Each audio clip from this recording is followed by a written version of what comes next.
Article 7 is entitled Work Week and Work Schedules. This article deals with all the fundamentals about those topics. The first section is scheduled hours, work week, and work day. Generally speaking, most of the bargaining unit 6 job titles and positions are working 37.5 hours per week. There are folks who are working 40 hours per week. When we get into problems, it's with folks who are changing over from 40 hours per week to 37.5 hours per week, or vice versa. And if these are the kind of issues that come to your attention as a steward, contact your union president as quickly as possible to get some further clarification on that. It also deals with overtime. Overtime is now defined for the purpose of this article as regular overtime rate shall be defined as straight time for all hours compensated up to and including 40 hours per week, premium rate for all hours compensated over 40 hours per week. That language is new as of 2014. This article also sets forth the right to having regular meal periods. This is from federal law. There must be a meal period. It's 30 minutes by our contract and by law, federal law, somewhere in the midpoint of the day, of a full day. And rest periods are covered. And rest periods are written in a contract as one 15-minute rest period per day and or past practice at the work site. So there are many locations throughout the Commonwealth where people have worked for many years and have had the ability to enjoy 2 rest periods, one in the morning, one in the afternoon, each for 15 minutes. Callback pay is also listed under this section, as are standby duties, shift differentials, and weekend differentials. So weekend differentials are a new section, section 7.8, that was added to the contract in 2014, and it just incorporates the old language from July 9th, 2006. So this is sort of the meat and potatoes of what the contract covers for work week and work schedules, overtime, and callback pay. From a managerial perspective, David? Yes. From the managerial perspective, this article of the collective bargaining agreement is what it says.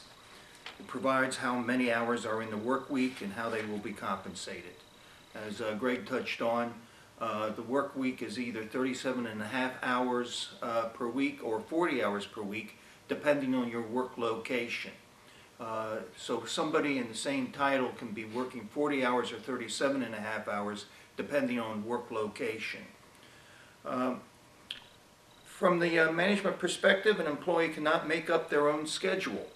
If an employee is a half hour late to work, they cannot make up this additional half hour by working a half hour beyond their regular schedule, working through lunch, or working through their breaks. Some supervisors are lenient in this regard, but make-up time is not a right under the collective bargaining agreement. Most disputes under this overtime article concern overtime.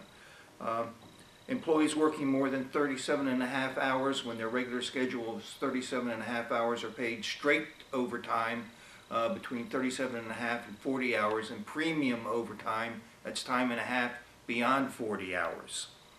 Working overtime must be approved in advance by management. There are some exceptions to this.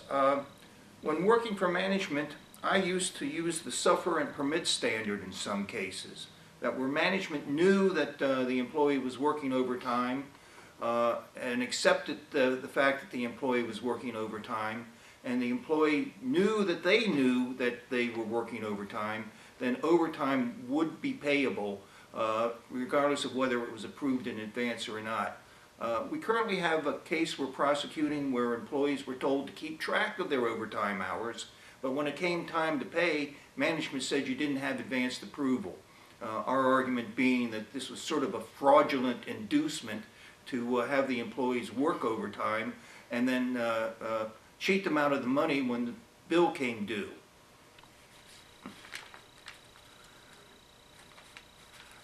But this is not a license to defraud the Commonwealth. Once again, from the management perspective, your timesheet must reflect this overtime and must be approved by management. Key provision of this article is that employees are entitled to cash overtime unless they elect compensatory time. Management cannot force you to take compensatory time in lieu of cash. However, you can elect to take compensatory time if that is your pleasure. From time to time, management will offer an overtime opportunity and say it will only be compensated in compensatory time. From the management point of view, I always said if it's offered only as a compensatory time overtime opportunity, then it's voluntary only. No employee can be forced to work overtime on that basis. Okay. Thank you, David. Okay. Once again, David and Greg have summed up this article quite well. From a union point of view, David made the point that overtime does have to be authorized in advance, which is absolutely correct. However, the management can't just turn a blind eye and see somebody working late and then say, oh, gee, that wasn't authorized in advance. And I'll give you an example of that. I used to work for a state agency that had board meetings that started at 2 o'clock in the afternoon. And under the normal schedule, the agency closed for business at 5 o'clock. But these board meetings often ran until 6 or 7 o'clock, and the legal staff, of which I was a member, was required to stay until the meeting was over. Under those circumstances, the management requires the attorneys to be present for a board meeting on an overtime basis. Then the management would be required to compensate the employees for the overtime they worked, even though they didn't specifically say on the day in question, yes, your overtime this afternoon is authorized, because the management required the employees to be present after 5 o'clock and expected them to be available to answer questions from board members of this particular agency. So in that situation, the management can't have it both ways. They have required you to be present after 5 o'clock and have certainly, at least implicitly, authorized the payment of overtime on that basis. The other important point to make here is, as David pointed out, overtime can be paid either as comp time or as overtime. However, if you do work more than 40 hours and are entitled to time and a half, your comp time, if that's what you choose to take, is also payable at a time and a half rate. So if you work 2 hours of overtime, you choose to take it in comp time instead of in cash, you would get 3 hours.